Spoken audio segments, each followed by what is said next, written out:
This year, Constitution Hill in Johannesburg is commemorating the youth of 1976 who fought for the freedom that we now relish. Through its flagship art festival, Basha Uhuru, the event will be a showcase of contemporary art, design, film and music and a collaboration of young South African creatives. Now in its sixth year, it is well established and is one of Johannesburg's most popular contemporary youth events. Basha Uhuru celebrates urban culture through various forms of art, allowing youngsters to enjoy their artistic freedom. To tell us more, we are now joined in studio by organizer Gaisang Setere as well as artist Jody Bieber. Welcome to Morning Live. Thank you for having us. Now, Gaisang, let's start with you. Basha Uhuru has been in existence for 6 years. Take us through some of the highlights you've had over the years.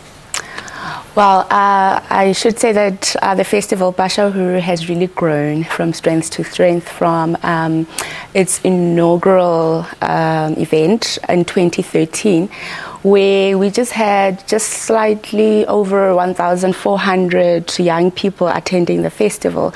And today we're sitting at a figure of around 11,000 young people coming from all over the province.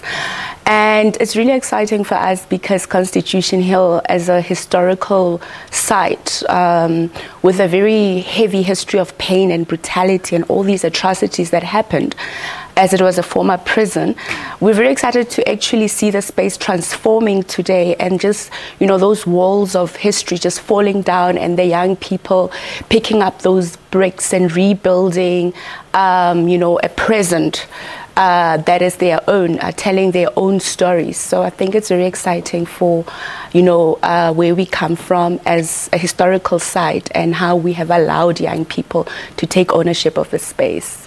Now, Jody, you're one of the artists that are taking part in this year's edition of the festival.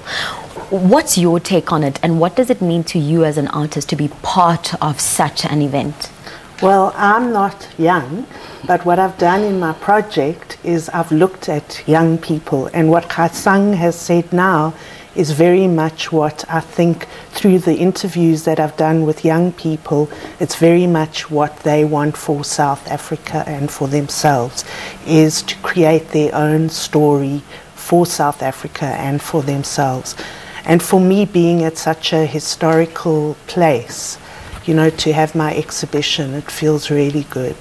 I mentioned in the intro, you know, some of what will be happening, but, you know, give us more detail in terms of the activities, as well as, you know, timelines. When does it start? When does it end? Okay, just before I go into that, I think it's very important to note our very important partners that have made this possible, one of which is Nando's. So the entire festival is fired up by Nando's, and they are very involved in the creative space and nurturing creative talent in South Africa, together with the Department of Arts and Culture. So we've come a long way with them. And the festival has a very extensive program, a very wide program with a variety of activities. So we start on the 28th of June with exhibitions, of which Jody Bieber is a part of. And also we have a special art collection from the Nando's collection.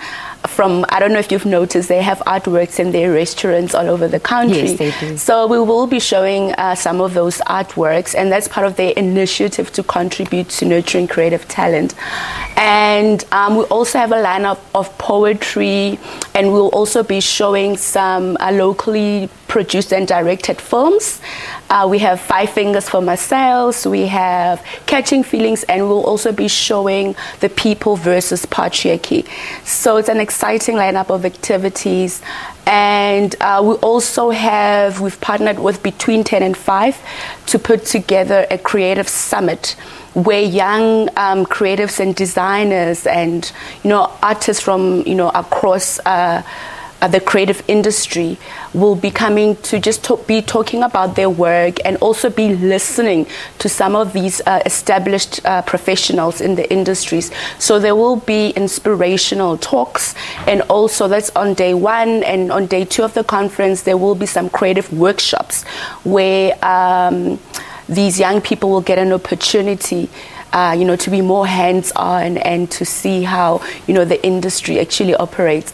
And all of this culminates into a very exciting program on Saturday, which is the Basha Uhuru Sounds of Freedom, where we are looking at an exciting lineup of artists and musicians, both emerging and established. So there's a very, diverse range of activities for young people to look forward to. Also very impressive. Just finally, Jody, for someone who's never seen your work, how would you describe it and what can we expect from you this time around? Well, it's completely different to the last body of work, but what you're going to see is a poster installation, and it combines my photographs, it combines young people's photographs that they take from their phone, and a saying that's important to young people.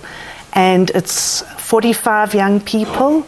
They're probably all going to be at the show, and people can take away mahala free a poster of the artwork. So it also spreads the message of what young people want into other homes. And I think that's the most important thing, considering it is Youth Month. Ladies, thank you so much for joining us on Morning Live.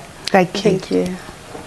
That was organizer Khaisang Setekhe and artist Jody Bieber talking to us about the Basha Uhuru that will be taking place at Constitutional Hill from the 28th until the 30th of June. We'll be back with more in the last few minutes of Morning Live. Stay with us.